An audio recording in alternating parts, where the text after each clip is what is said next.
registration has now opened for the World Food Championship. So if you're interested, it doesn't matter if you're a home cook, a professional chef, or you have a great interest or passion for cooking, jump onto the website, check it out and register today.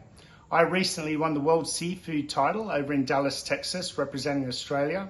So first qualified here, won the golden ticket, which made me eligible to compete over in Dallas. I was fortunate enough to go into the seafood category against 30 other competitors, made top 10, and then took out the championships. I now head back over in May to compete against the other 9 category champions for the overall winner of the World Food Championships.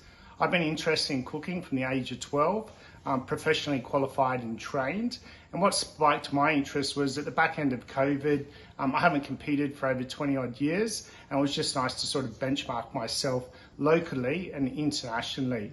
What's been great is the experience over there was unbelievable. The camaraderie, the support, the networking, and the opportunities out of the back end has been wonderful. Since I've been back, I've had a couple of television appearances. I'm now working for a few other seafood companies. So if cooking is your thing, jump onto the website. It's open to anybody and everybody, and see how you can compete against the rest of the world.